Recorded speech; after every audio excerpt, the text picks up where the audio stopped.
Hello, welcome to Vicky's Top Tips from the Garden. We're going to be planting potatoes today. It's a little bit late. We're up against adversity. It's a little bit late for main crop potatoes. Also,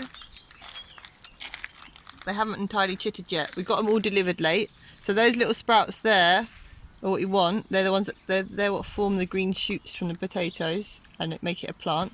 Also, these ones are really dry. There's a lot of adversity here, so we're hoping they're going to pull through. What we've done, we don't have a lot of space to take soil out.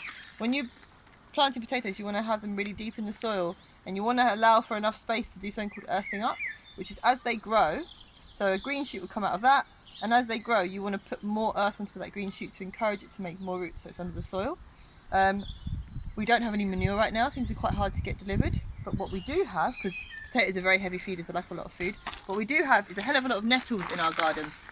So we have picked a load of nettles and we're laying them at the bottom of a trench. We're going to cover it in a little bit of soil. Cover our nettles in a little bit of soil so they're not touching the potato directly.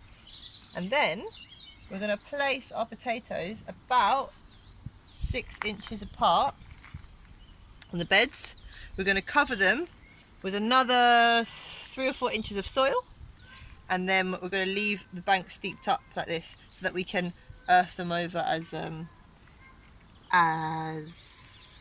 they grow. You want to keep them really well watered. We're going to feed them really well with a lot of comfrey. Also, another herb you can use as a feed instead of nettle is comfrey. It's even better, but we don't have any here right now. But we do have comfrey liquid being made. So we're going to feed them lots, we're going to water them lots, and hopefully we'll have a good crop. Yay! We are now in the official Hungry Gap season. So the season where the winter veg is going over and the spring planted stuff is not quite ready yet. You get lots of leafy things at this time, but little else. So, kale. Kale wants right now, the kale that's planted over the winter really wants to flower. It wants to send out these little flower stalks that look like that. But we don't have to pull our kale out. We can just keep cutting them back and cutting them back and cutting them back to the point where it looks pretty bald.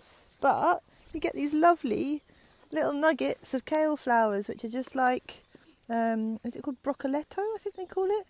Or purple sprouting broccoli. This is like green sprouting broccoli. And the leaves at this time are so tender and delicious. So you get broccoli and kale in one. Love it. Join us next week for Vicky's Top Tips in the Garden.